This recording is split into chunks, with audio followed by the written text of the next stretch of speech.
औज़ुबिल्लाहिमिनश्शैतानिर्रजीम बिस्मिल्लाहिर्रहमानिर्रहीम। आज की इस वीडियो के अंदर दोस्तों मैं कराने लगा हूँ vector, second chapter of first year physics, class 11 federal board. सबसे पहला टॉपिक है वेक्टर क्या होता है। मैं आपको इसकी जनरल ब्रीफ चीज, यार ये एरो देख रहे हो, इसको वेक्टर कहते हैं। ये मैं पहले वीडियोस में बता चुका हूँ अपनी। वेक्टर इसे कहते हैं, ठीक है। इसकी ये होती है टेल दोनों, और ये सीढ़ी को क्या कहते हैं, ये बहनी सीढ़ी है, ठीक है। तो ये कौन सी सीढ़ी है, ये एरो की सीढ़ी से कहते हैं हेड, ठीक है, सही है। ये टेल वो हेड। अब होगा ये कि रेजोल्यूशन, अच्छा ये हमने सबसे पहला इसका टॉपिक करना है रेजोल्यूशन ऑफ वेक्टर, यानी वेक्टर की क्या रेजोल्यूशन होती है, इसके कंपोनेंट्स के अंदर अगर हम इसकी रेजोल्यूशन करें। ये देखें, ये दो वेक्टर है जो कि परपेंडिकुलर पड़े हुए हैं, इसके बीच में ये दो एक्सिस है, ये these are axis, X axis, Y axis, ये एक्सिस होती है, और ये बीच वाला ओरिजिन कहलाता है, ओरिजिन ओ से होता है। इधर से हम एक वेक्टर बनाते हैं ऐसे, ये वाला ये मैंने उठा के रख दिया, ठीक है। सीढ़ी ऊपर है, दो में नीचे लगी हुई है, इसका एक परपेंडिकुलर शैडो जमीन पे पड़ेगा ना, इस तरह से इसका एक परपेंडिकुलर शैडो पड़ा जमीन पे, तो ये क्या बन गया। इसकी ना आपको चीजें समझ ले पहले। इसे कहते हैं बेस, इसको कहते हैं परपेंडिकुलर, और परपेंडिकुलर के बिल्कुल आगे वाली बूथी को क्या कहते हैं, हाइपोटेन्यूज। बस ये चीजें आपने याद करनी है। और एक और आपको चीज नहीं बोली चाहिए कि इसके दरमियान में ना एक थीटा बनता है, एंगल, ठीक है। एक्स की जब भी बात होगी तो हम कोस कंपोनेंट की बात कर रहे हैं, वाई की जब भी बात होगी तो हम सिन कंपोनेंट की बात कर रहे हैं। बस आपने ये चीजें नहीं भूलनी, ये इसकी बेसिक्स है पूरे चैप्टर की, यही आगे आगे इस्तेमाल पूरे चैप्टर में होती है, ठीक है। तो अब पहली चीज मैंने आपको समझाई, ठीक है। इस पे ना हमने मैग्नीट्यूड पता करना है सबसे पहले, मैग्नीट्यूड। तो हम लिखेंगे सिंपल मैग्नीट्यूड, ठीक है। इधर जो सिन कंपोनेंट है, ये इधर एक्स ये कंपोनेंट है, उधर ये वाई कंपोनेंट है, ठीक है। तो इधर क्या लिखेंगे, सिन थीटा। लेट सपोज कि जो मैंने ये लिया ना, मैं इधर वापस बताता हूं, जो मैंने ये एक वेक्टर लिया, इसको ए नाम दे दिया, ये ए वेक्टर है, ठीक है, ए का वेक्टर है, ठीक है। इस ए वेक्टर का मैंने मैग्नीट्यूड निकालना है, तो मैं किस तरह निकालूंगा, मैं निकालूंगा, इसको लिखूंगा पहले ए एक्स इक्वल्स टू, इसका एक्स कंपोनेंट किसके इक्वल था, cos थीटा के ऊपर, तो मैं लिखूंगा ए cos थीटा, और A y is equal to A sine theta. बिल्कुल जी, वेरी गुड। ये तो चीजें आ गई। अब हम क्या कहते हैं जी, हमारे पास ये डेरिवेशन तो आ गई, ठीक है। किस तरह निकाला, ये प्रेप, और ये some people have curly brown hair through proper brushing, उससे मैंने निकाला। तो अब हमने करना है इसको पाइथागोरस थ्योरम में कन्वर्ट, ठीक है। अब वो कैसे करते हैं मैं आपको बताता हूँ किस तरह करेंगे कन्वर्ट। तो इसको हम यूं भी लिख सकते हैं कि a is equals to A x over A into A cos theta, और इधर मैं यूं भी लिख सकता हूं कि A y over A is equals to A sine theta, ठीक है। क्योंकि ये वही होगा ना, ए एक्स किसके इक्वल था, ए एक्स किधर आ रहा है, यहाँ पे आ रहा है, ठीक है। तो मैंने इधर लिख दिया, बेस पे आ रहा था, देखा ना, ये ए एक्स और ए वाई किधर आ रहा है, ए पूरा क्या है, ये हाइपोटेन्यूज पे आ रहा है, तो ये इधर लिख दिया मैंने। इसका फॉर्मूला यही होता है ना, और क्या होता है इसका फॉर्मूला, ये आपको लिख देना है। अब इसकी डायरेक्शन निकालने का जो आसान तरीन तरीका है वो ये है कि आपने लिए डायरेक्शन के लिए लगाना tan थीटा का इनवर्स, तो थीटा इधर आ जाएगा, तो tan इनवर्स निकालते हैं अगर हम ax ओवर ay का, तो हमें आपके पास इस वेक्टर की डायरेक्शन मिल जाती है। क्या मिलती है जी, डायरेक्शन। ये y ऊपर है, x नीचे है, ठीक है, याद रखना। अच्छा, इसकी डायरेक्शन मिल गई, तो इसको वेक्टर फॉर्म में किस तरह लिख सकते हैं फिर हम इसको यूं लिखेंगे, देखिए हमेशा याद रखना है, उसको वेक्टर फॉर्म में यूं लिखेंगे, पाइथागोरस लॉ के जरिए, ax का स्क्वायर प्लस ay का स्क्वायर। तो दोनों डायरेक्शंस का हम स्क्वायर निकालेंगे, तो उसका वेक्टर का जो मैग्नीट्यूड कहते हैं, किसे कोई वैल्यू हमारे पास उसमें दरकार आ जाएगी।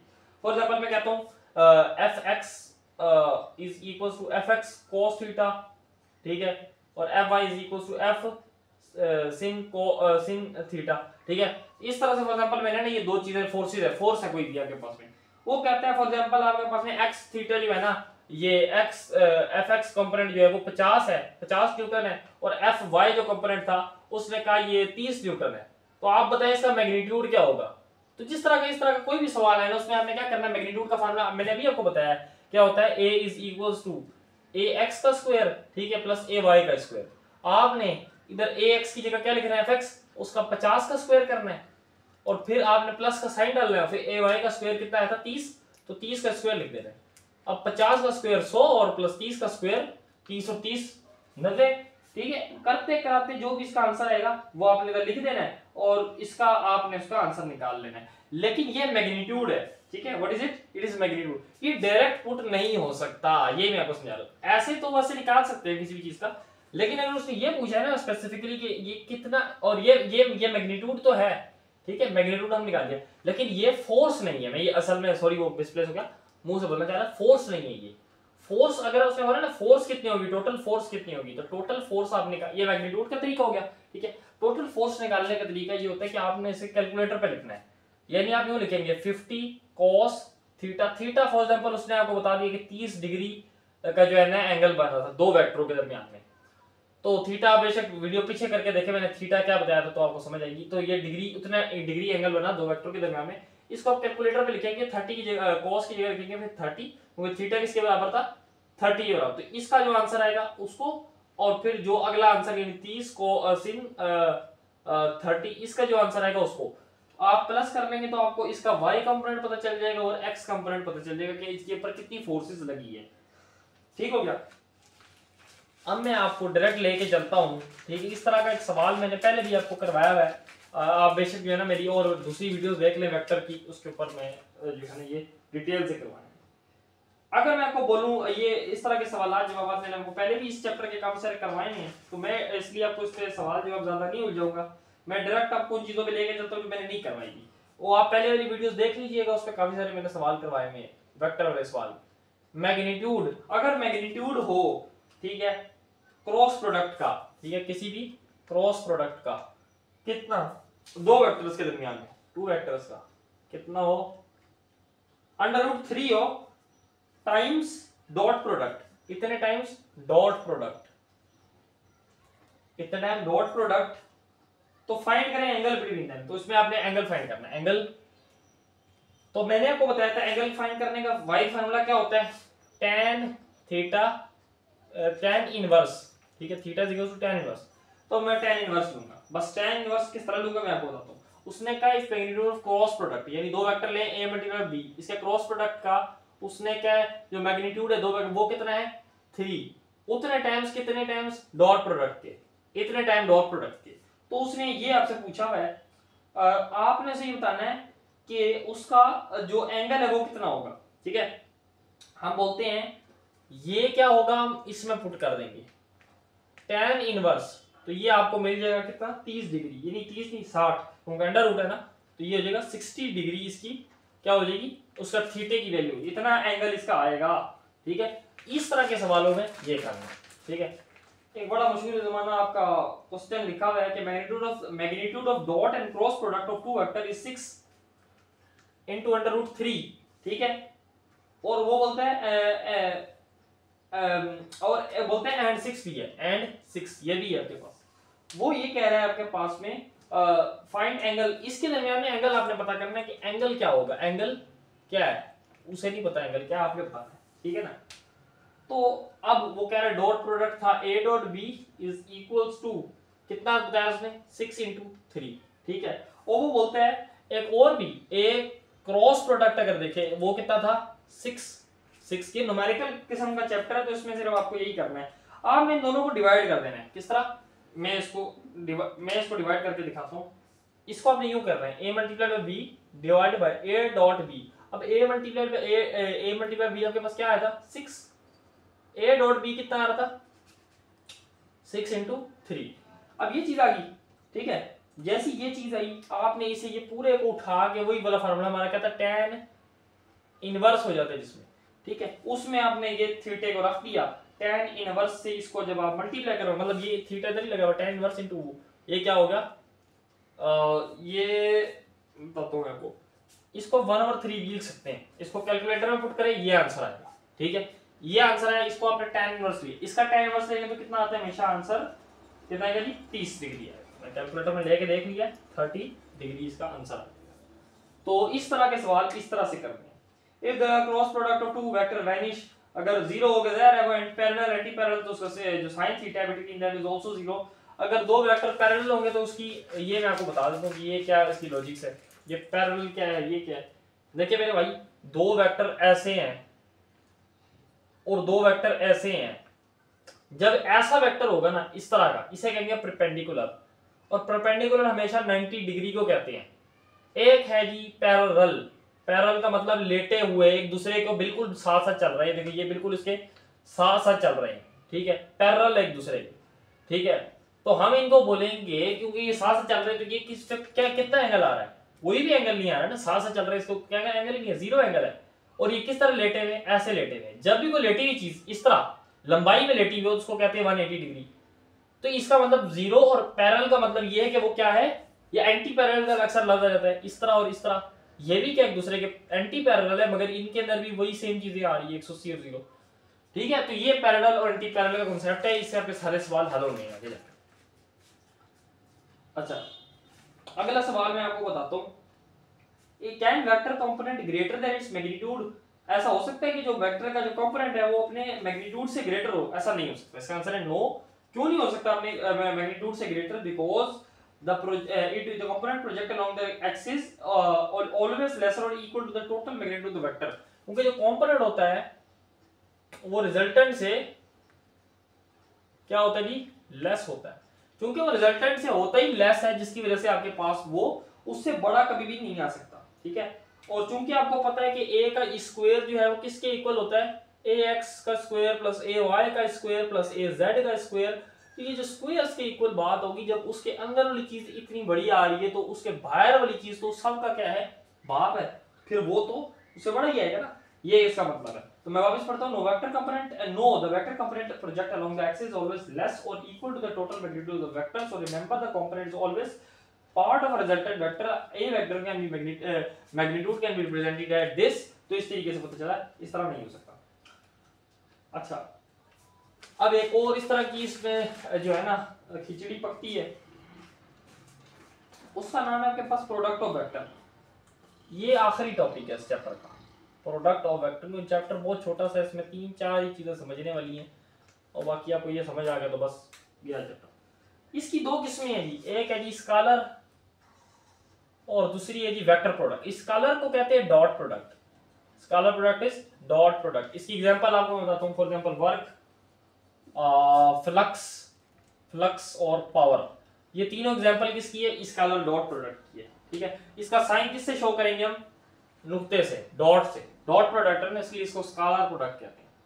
तो दो स्कालर जब मिलने की वजह से दो स्कालर आपको एक वेक्टर देते हैं तो इसको क्या कहते हैं, स्कालर क्वांटिटी कहते हैं, स्कालर प्रोडक्ट कहते हैं।